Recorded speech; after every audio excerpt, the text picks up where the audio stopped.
Colonel Joseph W. Kittinger Jr. in Almonte Springs, Florida. And the purpose of the interview is to determine if Colonel Kittinger was involved in what has now become known as the Roswell incident. I guess the first question I'll just ask you, has anyone else approached you or asked you, other than myself, that you had involvement in this Roswell incident? No, no one. You're the only person. Okay.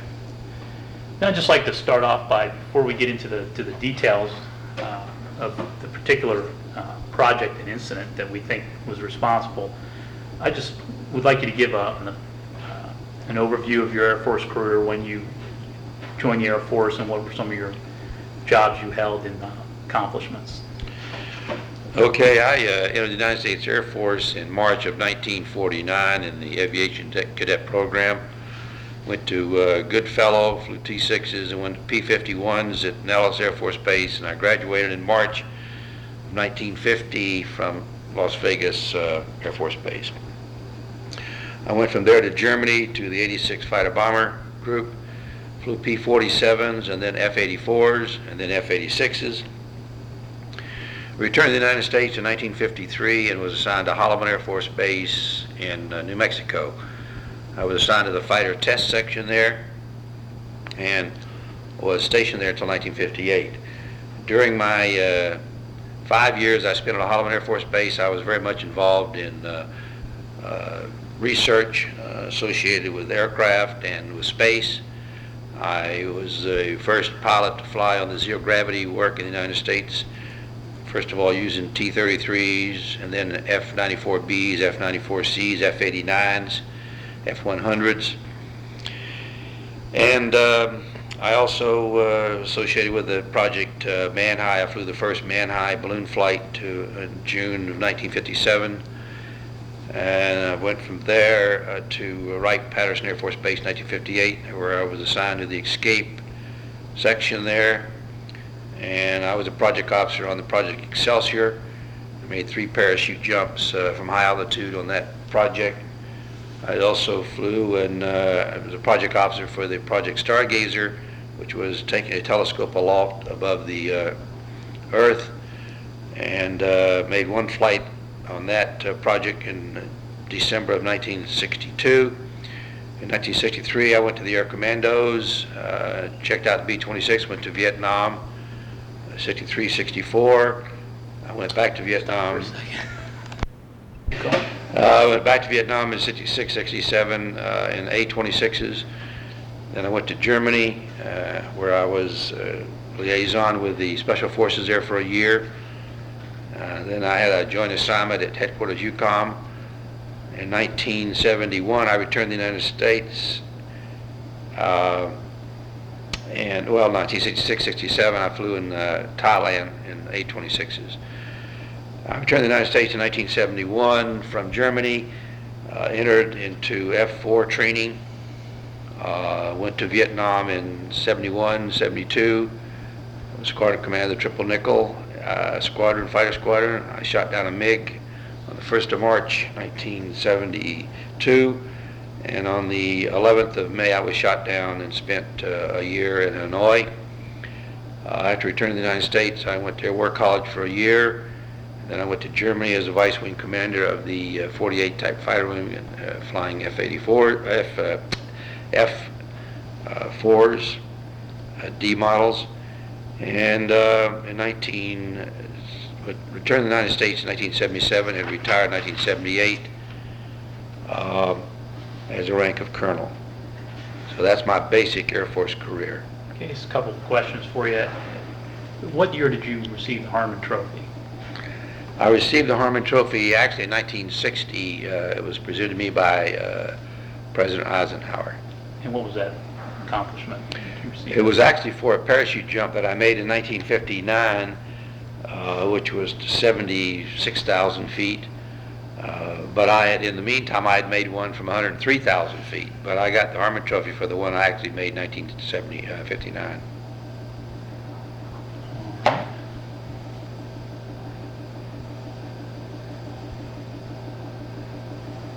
Well, you covered it all. Okay. And since your retirement in 1978 from the Air Force, what other works have you done and accomplishments? Well, when I retired from the Air Force, I went to work for Martin Marietta as an engineer on the Pershing missile, which is kind of funny for an Air Force officer to be associated with. But at the same time, I was flying for an organization on the weekends called Roswell Reports Flying Circus. And then finally in 1983, I went to work full-time, and I ran the flying circus, doing skywriting and banner towing and flying hot air balloons and helium balloons all over the United States. In 1984, I flew a balloon from Caribou, Maine to Cairo Monte Notte, Italy. Flew it solo, and it was the first solo balloon crossing of the Atlantic Ocean. What month was that? That was September 14 through 18, 1984. And I went to Las Vegas with the proprietor of the previous Church Street station, and from 1971-72, and then I returned back here to my home in Orlando in Altamont Springs. Do you have any further tests scheduled or any? Well, I'm working to fly around the world in a balloon. That's a project I've been working on for several years, and technically we have the answers and the team. The only problem that we have right now is the financing, but that's my next great challenge, is to fly around the world in a balloon. And that'd be the first time that's ever been done? First time it's ever been done. It's the last great aeronautical challenge that's left, and I'm the one to do it. And just getting back into discussing your Air Force ballooning, is it fair to say that you have more time in balloons than anyone else in the Air Force? Oh yes, yes. I made actually 5 high altitude balloon flights in the Air Force. 1 on Man High, and 3 on Excelsior, and 1 on Stargazer. And I know that no one else has ever flown that much time in the United States Air Force as a balloonist.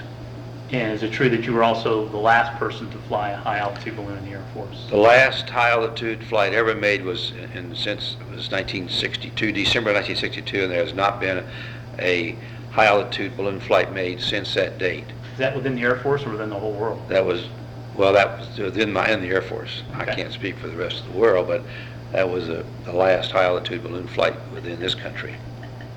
All right. Okay.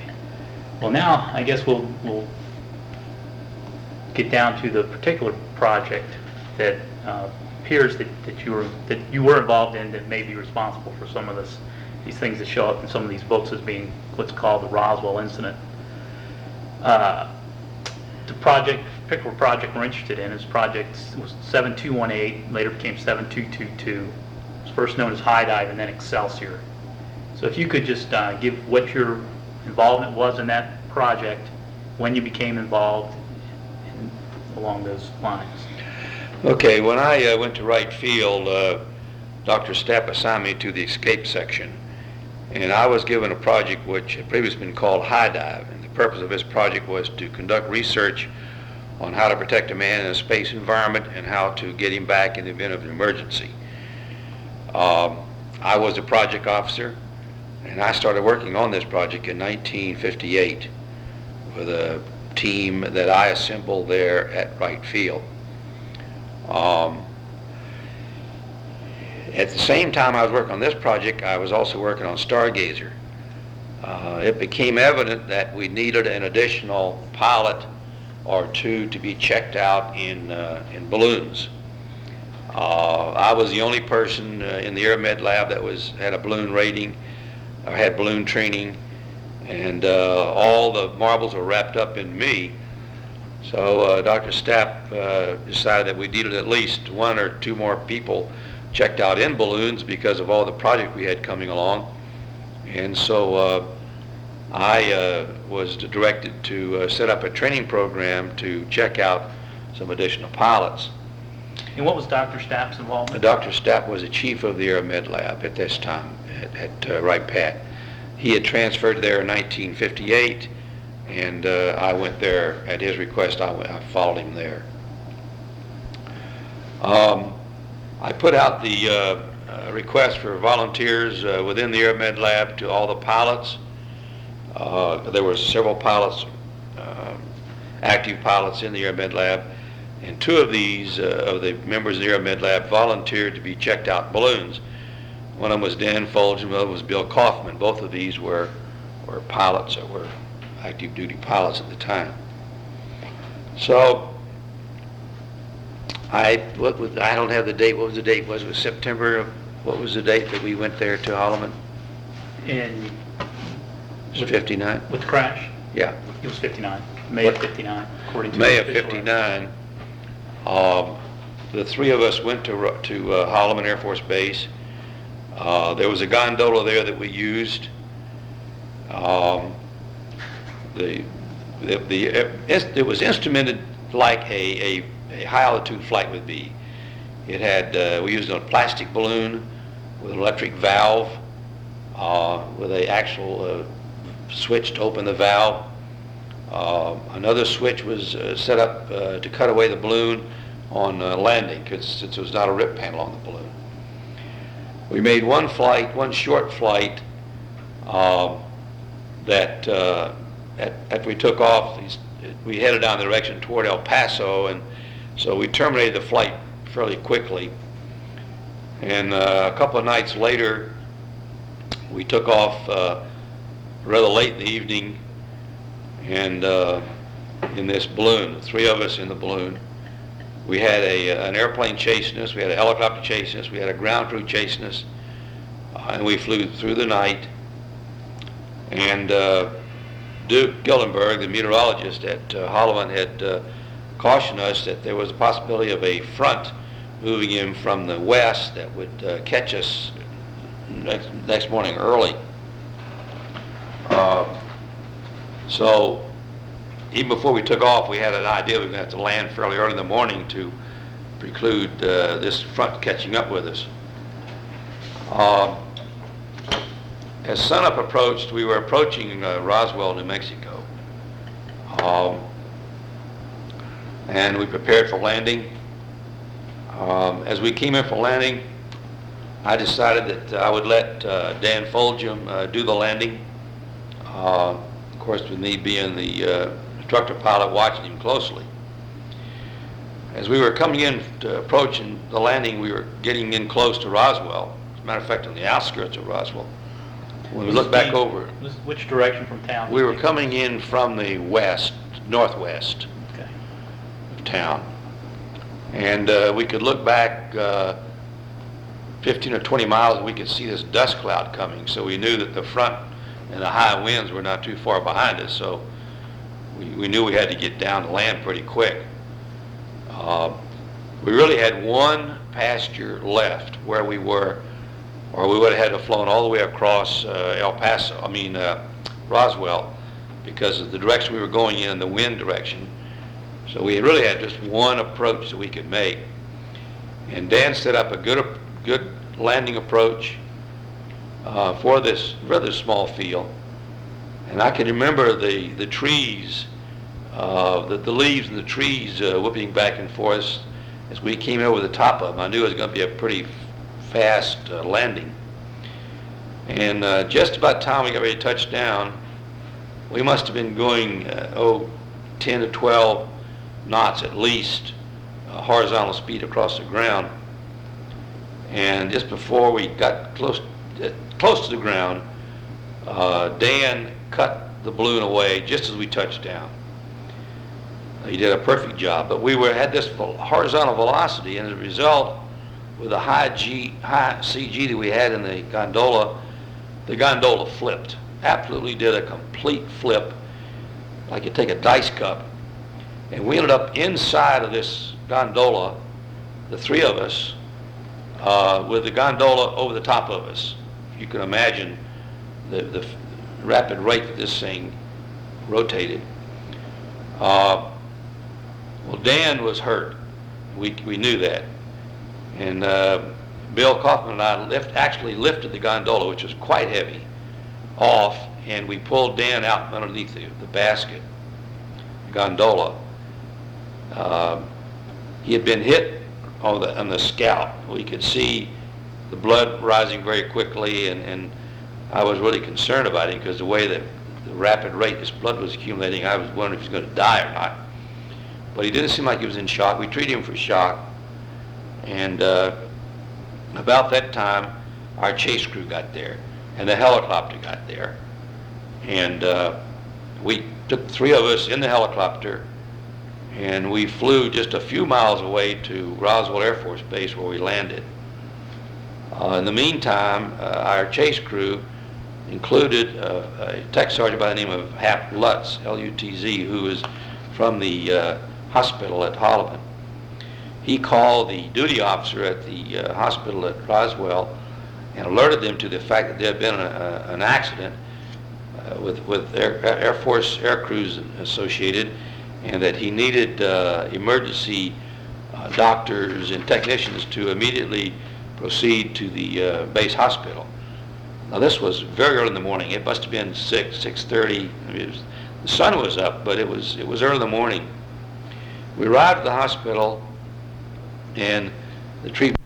Of course, this was a SAC base, and they have security, intense security at all SAC bases. Mm-hmm.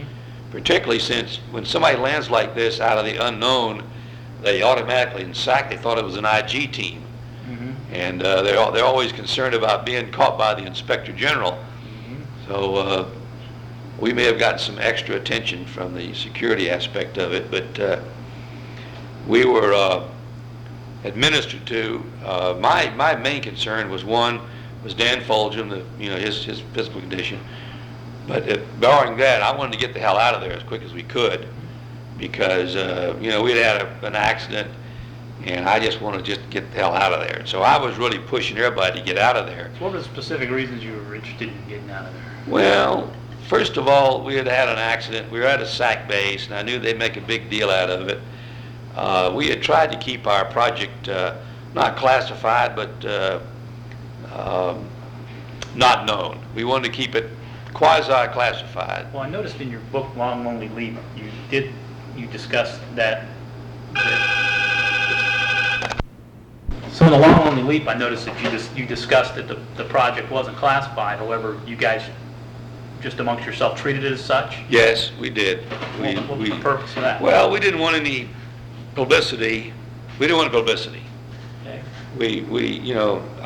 My belief was that if you did something, then you could get the publicity, but what we were doing at this point was in preparation for something. So we didn't want any premature releases about anything we were doing. So it would have appeared to someone not conversant with the project that we were hush-hush, that we were secret, that we wanted to get the hell out of there. And we did want to get the hell out of there. But to an innocent bystander, it might look like that, that we were in fact trying to cover up a classified mission. Because one of the nurses I talked to who was at the hospital that day did say that she thought that it was a classified mission, but according to the official records that I've been able to locate, this project was always unclassified. No, it was unclassified. Never a classified element of the... But I wanted to get the hell out of there, and I was pushing to get out of there, and I wasn't too verbose in what we were doing or why we were doing it. Right. Okay. So then you went to the hospital and did... So finally, when it was determined that Fulgham was okay, we quickly went outside and got in our helicopter and flew away. And our chase crew, who had picked up the balloon gondola and balloon and equipment, followed back toward Holloman. We got out of there as quick as we could. He drove back to Holloman. We flew back in the helicopter. All right. Then once you're back at Holloman, what were the next?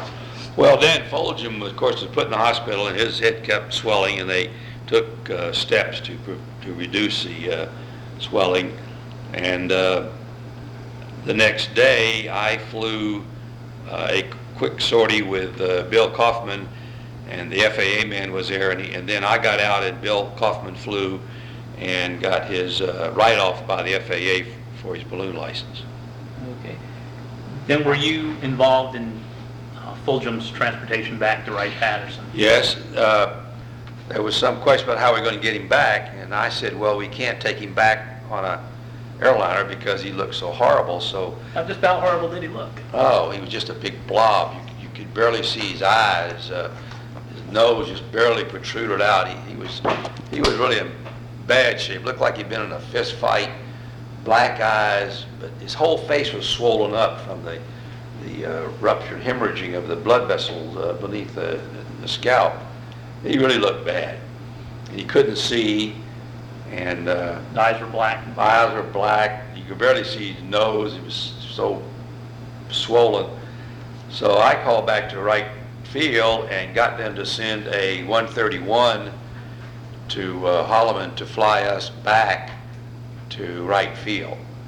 And they came there one day, and then we took off the next day and flew back to Wright-Patterson.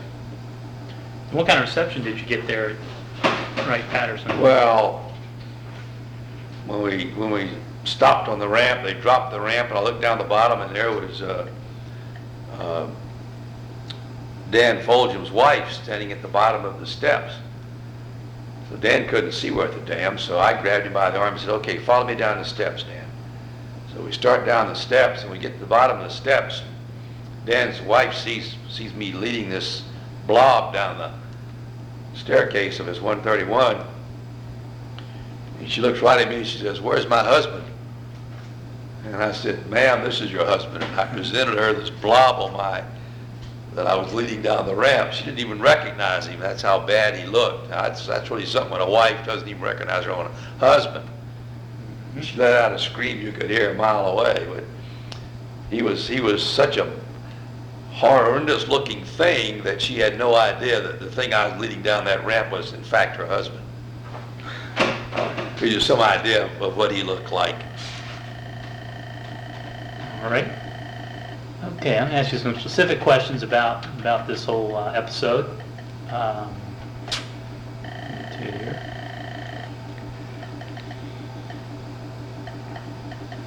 All right. Well, you pretty much covered everything I was going to ask you. Okay. All right. You covered it pretty damn good.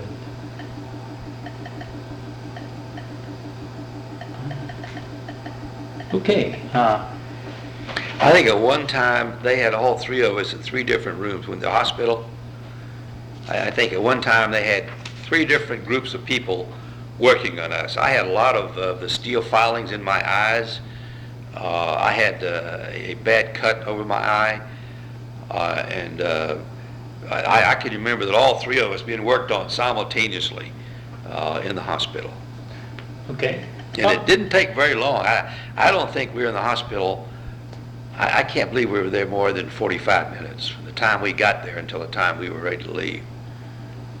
I mean, we were in and out there as quick as we could get. Okay. So during this time, I pointed out some references to you in this book, which I'll call the Little Green Book. Yes. And there's been reference to a redheaded captain, an angry redheaded captain that was at the hospital. What they say was Roswell Army Airfield, but it appears that perhaps it was Walker, the same hospital, but many years, 12 years later. While you were there, did you have contact with any civilians, especially a male civilian? Not that I know of. I was red-haired, but I don't think I was angry. I was anxious to get the hell out of there. I cannot remember talking with anyone except the medical personnel, doctors and nurses, and corpsmen there at the hospital. If there were a civilian there, I didn't see them. I would probably remember them, but I did not remember them. All right. And while you were there, do you remember having an altercation with anyone or shouting at someone? And specifically, did you call anyone an SOB? No, absolutely not. That's not my vocabulary, and there'd be no reason to ever say such a thing. No, definitely not. Plus, it probably attract attention to you and trying to move Well, out there. I would not do it. I mean, there was no need for it. Okay. Did you threaten to kill any male civilians while you were there? Did you tell them they'd be picking your bones out of the sand? No, no, absolutely not. Okay.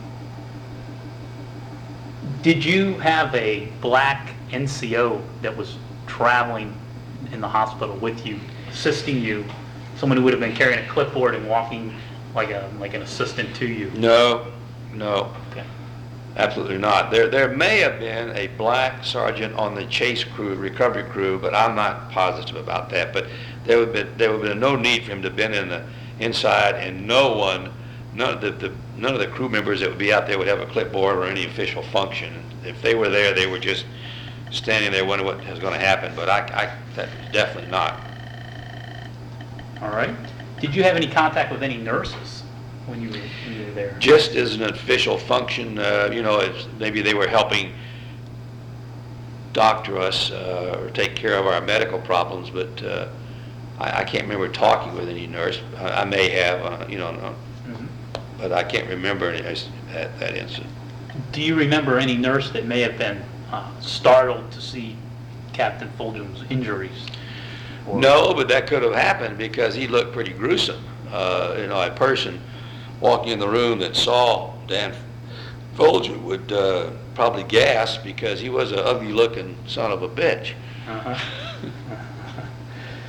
Oh boy. Yeah, I'm obligated to ask you all these questions.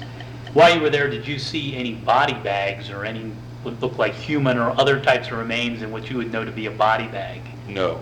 I know what a body bag looks like, and I did not see any. Okay. All right.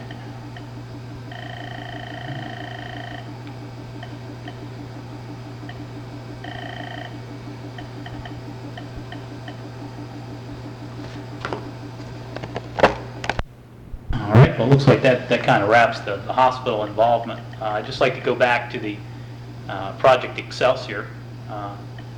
First thing is, did you name the project? It was high dive? I did. I named it, and it meant higher, ever higher. And after high dive was canceled, I thought about a title for the project, and that seemed like to me that was our objective, was to go higher, ever higher. So I named it Project Excelsior. And it was also one of the names of one of the first Union balloons. Was it? Civil War. Oh, good. I thought that's what it was after. It was one of the very first military balloons. Only if it was a Confederate balloon. I think it was a Union balloon. And I would never name my project after it then. So, right, so that couldn't be it, right? No. But as part of our project, as part of high dive, and then carried on to my project, there were dummy drops from balloons. Mm-hmm. There were two objectives of the dummy drops. First of all was to determine rates of spin that you could get from very high altitudes. These were the unstabilized dummies. These were anthropomorphic dummies, 95th percentile, a different variety of different dummies based upon when we were going there, how many drops they had, how many had been bashed. Some of them didn't have a leg, some of them didn't have arms, some of them looked really gruesome, but some of them actually looked just like a man. We did, as I said, two series of tests. One series unstabilized, and then one series stabilized up to altitudes of 110,000 feet. These dummies were dressed just like a man, flying suits on, helmets, boots, everything. This is like an aircrew member. But they why was that important?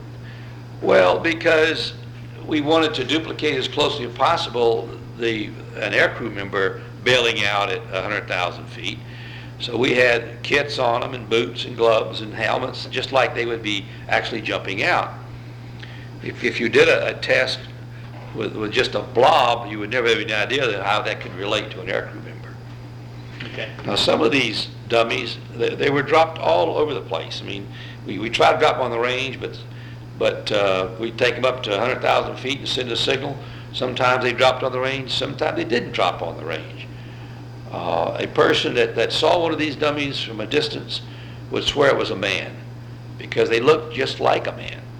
But as I said, some of them were different configurations, and they looked really weird because they didn't have the facial expression. The face itself didn't have sharp characteristics. They were kind of blobs. You could tell a nose, or you could tell what maybe an eye cavity, but they would look kind of different to a person from a distance. And a person that didn't know what they were looking at would very well think they might be an alien because they look so different. Yeah, and looking at some of the photographs in the published reports, this is report number 2, the high altitude drop. We've been able to identify some of these dummies, like this particular dummy is one of the Alderson type dummies, and it shows the back of the head. And one of the traits that the aliens are supposed to have is they not supposed to have very well-defined ears or protruding ears. Well, this doesn't have any ears at all. Well, that's on page 15 of that report. Well, none of the anthropomorphic dummies that I can remember ever had ears protruding. None of them had noses protruding. There were holes there where these normally are. So if you looked at a picture of all the different types of dummies, the Alderson, the Sierra dummies, you can see that none of them actually had ears. None of them actually had noses. And Right. they look like aliens if you don't know what you're looking at. Sure. Okay. And some of them were small too. Not all of them were the large anthropomorphic dummies. Some of them I remember a couple of dummies we had didn't even have any legs on them, so they're just kind of like a torso looking. And some of the dummies were small dummies. They were not the full man-sized dummies. Might be a 50 percentile. 50 percentile. And even made 5 percentile. So there were some small dummies that were dropped too. Okay. While you were on that project, did you ever have occasion to go out on any of the recoveries? Yes, several of them. Several times I went out on recoveries.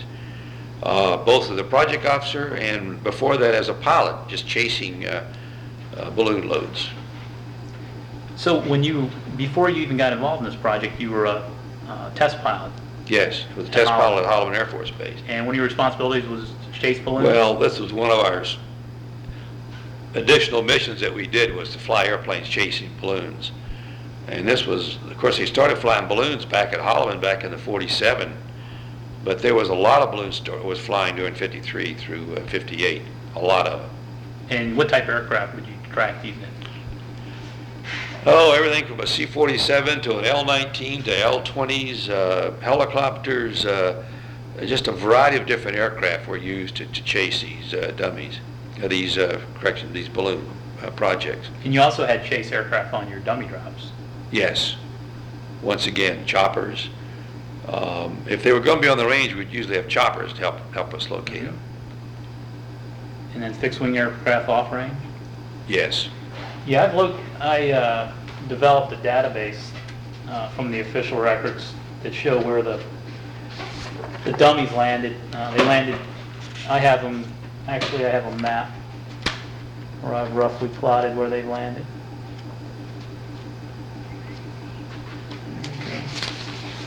This, like I said, that's all taken out of the official records. That pretty much, with what you remember, pretty much scattered. All over the place. Scattered different places. There's most of them hit on the range. These are just the ones that hit off range. Right. But most of them hit on range. These are the ones that hit off range. Okay. So did you ever go on an off range recovery? Oh yes, yes. How would you find the dummies? We would watch them come down on the parachute. With theodolite or? Eyes. The parachutes would open at 10 or 12,000 feet above the ground. They would give us a countdown, 5, 4, 3, 2, 1, hack. The dummies would cut away. Normally we would not watch them during the free fall, but we'd be in the general vicinity where they were.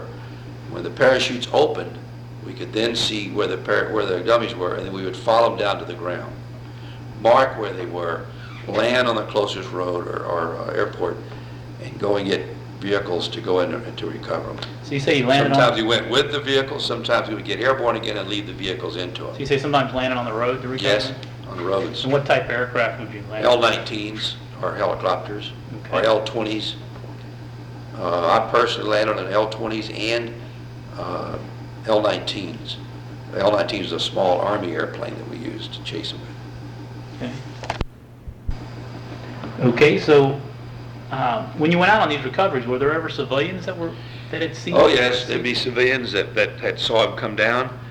Or sometimes we go and find a civilian and say, we need to get in your ranch, or where can we get around this fence? But no, there were a lot of civilians, and they didn't know if it was a dummy or a man under that parachute. So that attracted a lot of attention. Just first of all, the parachute coming down, an airplane circling it, or a helicopter circling it, we attracted attention by just the airplane circling the parachutes coming down, and then they looked like a man. So people were curious. People are always curious. And if there's any civilians in the area, invariably they would be there to look at these dummies because it attracted so much attention. Okay.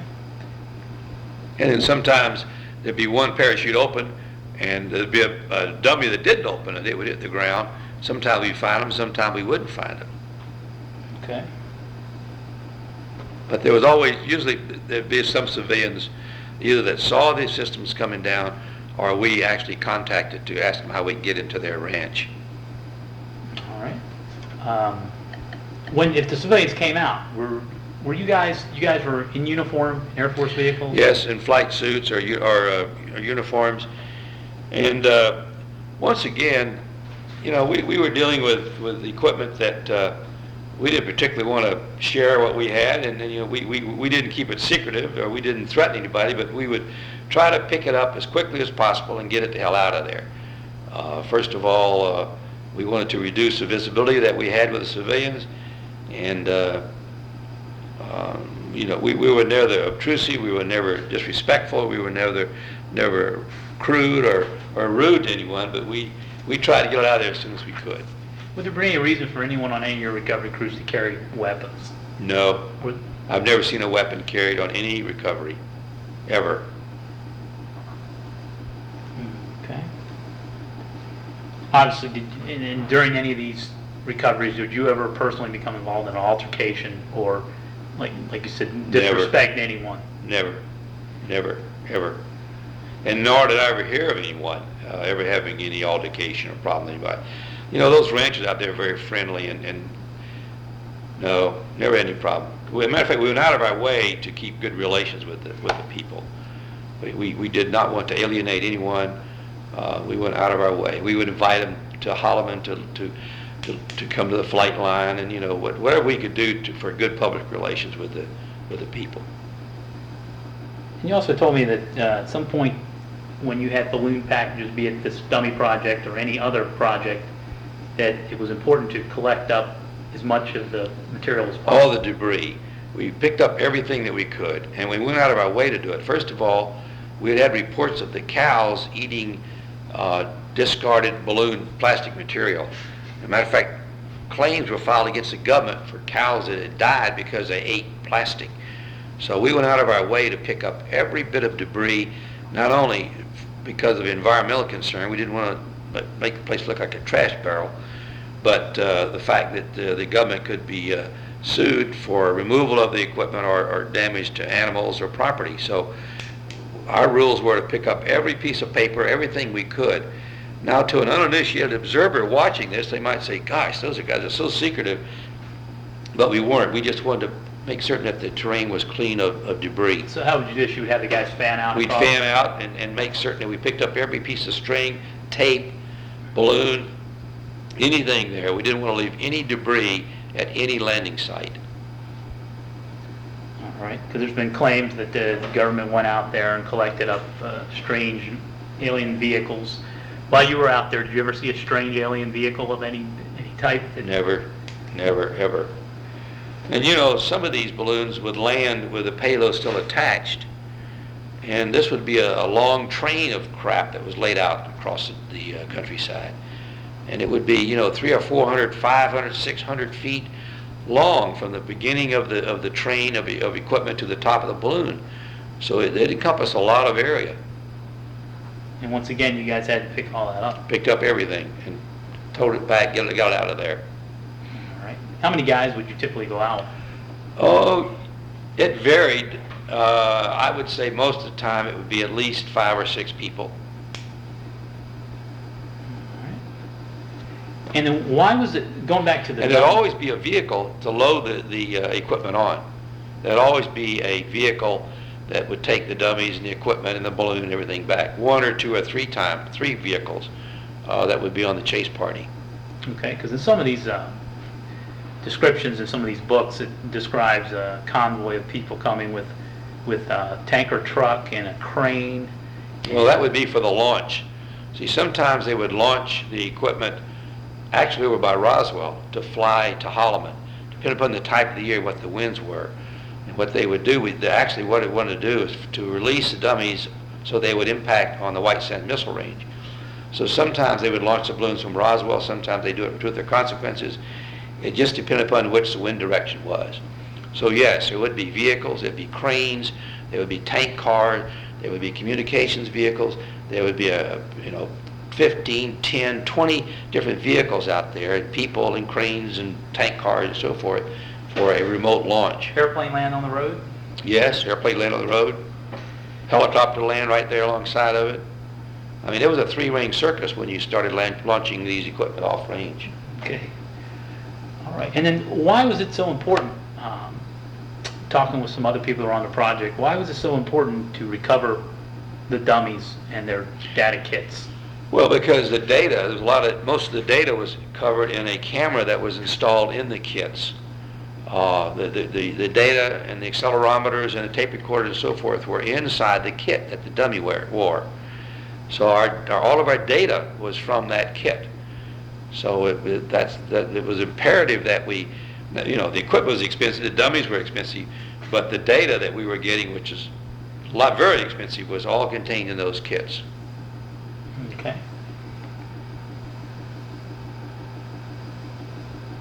And someone, I think it was Bo Beaupre, related a story to me that some dummies came down near the Mescalero Indian reservation. Do you remember that particular? I remember the incident. Not too much about it, but I remember. He said that this is kind of funny. He said that he thought that you had to go out there and negotiate for the safe return of some of the.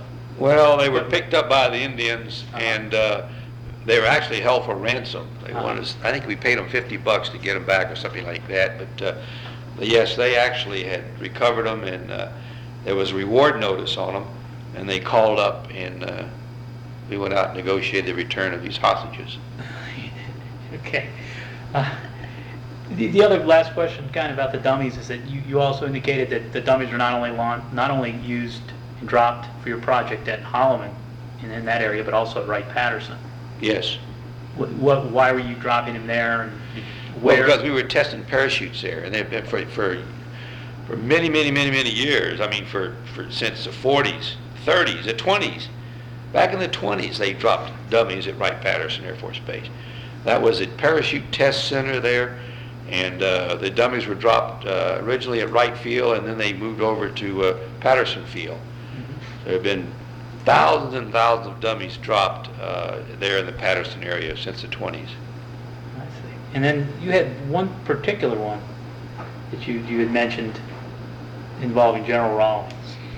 Well, yes, so one of the dummy drops, General Rawlings, the commander of the Air Force Logistics Command, his wife was having a tea party in her backyard, which faced the drop zone, and she had 100 or so women out there having tea and crumpets, and we were doing a test, and one of our full anthropomorphic dummies dropped out of an airplane, and the parachute didn't open, and this man-like looking anthropomorphic dummy with space helmet, kit, reserve parachute, and everything impacted a couple of 100 yards in front of these women having tea, and it created quite a concern. They thought it was a real man. There's no doubt in their mind that they just watched a man fall to his death. I come running up with a couple of guys, and we grabbed the dummy and threw him in the back of the pickup truck and drove off, and the women, including Mrs. Rawlings, thought we were very callous about how we took care of a dead body by just throwing it haphazardly in the back end of a pickup truck. So Dr. Stapp, when I got back, called me, wanted to know what the hell had happened. He'd gotten a phone call, wanted to know what in the hell kind of people he had working for him that had just thrown a dead body in the back of a pickup truck. So we got a big laugh out of that. And we explained to Mrs. Rawlings that it wasn't a dummy. It wasn't a body, it was a dummy. All right. I guess the last question is briefly about the Stargazer project. Stargazer project started actually in 1958. I got a query from a fellow from the Smithsonian Astrophysical Observatory, wanted to know if we could possibly convert the high dive gondola, which had been built there at Wright Field, into a observatory for a telescope. I immediately thought it was a great idea because the system was adaptable to it. It was being unused.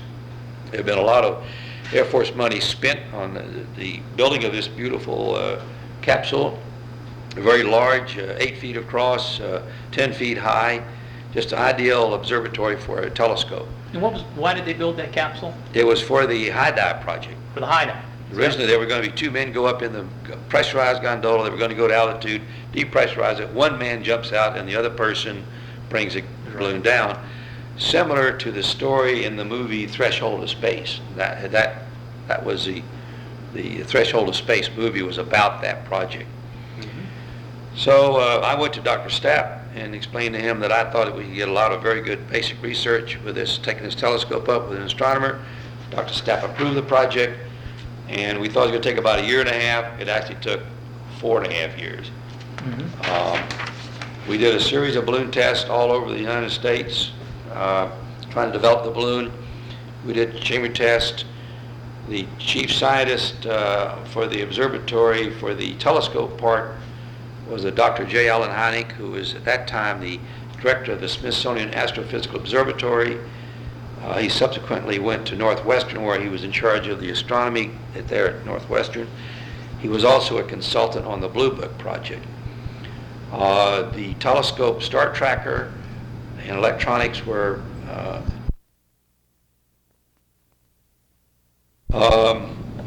the Navy was involved. The astronomer was William White from the Naval Ordnance Test Station at Channel Lake.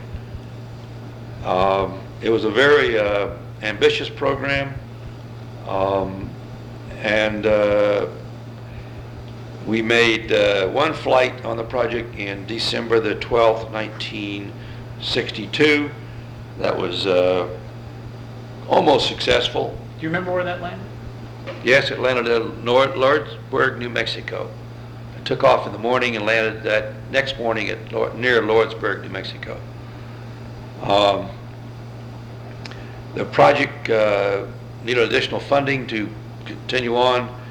Dr. Stapp had been transferred from the Air Med Lab, and he was the only visionary in the Air Force that would help promote such programs.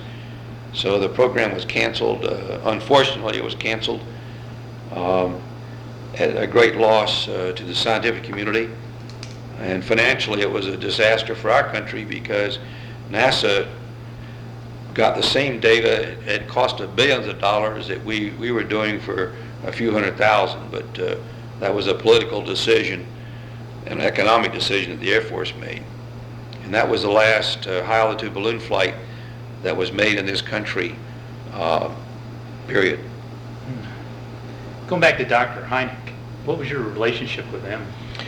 Well, I knew Dr. Hynek for 5 years. As I said, he was a consultant to the Air Force Blue Book project, and he would frequently come to Wright-Patterson for meetings, and he would spend half a day with the Blue Book people over at the AFTD, and then he would come over and we would work on our Stargazer project. I would see him quite frequently. I would say at least once a month, and most of a discussion about the project. Did he ever have reason to discuss any of the Blue Book stuff with you? No, but we talked about these things, and we discussed the prevalence of UFO sightings when their balloons were airborne, because a lot of the UFOs reports were when there was actually a balloon at altitude, the sun had set on the earth, but they was still shining on the balloon, and it would sparkle, and there was a lot of UFO reports, and we discussed this at length about UFOs, and but he never ever mentioned to me any of his convictions about the validity of any UFOs that could not be explained by good examination or investigation. Did he seem like he thought that there was indeed these No. flying saucers? He gave no indication that there was any credence to any real defining anything that could not be explained by good investigation. Either aircraft, sunspots, balloons. He never ever indicated to me that he thought there was things that were not explained. So was it surprising to see him come out with a lot of these books? Oh, I was flabbergasted when the Roswell incident was reported. I'm certain if he would have had any idea that there was such a thing, had any validity to it, that we would have discussed it at length. Never did he ever mention the Roswell incident. And this, I was associated with him up through 1963, and I feel certain that if he felt there was any validity to, if he knew about the Roswell incident, that he would have discussed it. I see, but he was obviously being the astronomer on this project. He was thoroughly familiar with balloon techniques. Oh yes, That the Air Force was using at that time. he knew everything about the Air Force program, all the classified programs. He was very familiar with it, not only through the practical application that we were doing, but through his association with AFTD. And after you did Stargate, did you ever have occasion to run into him at a conference or anything? No, the last time I saw him was in 1963.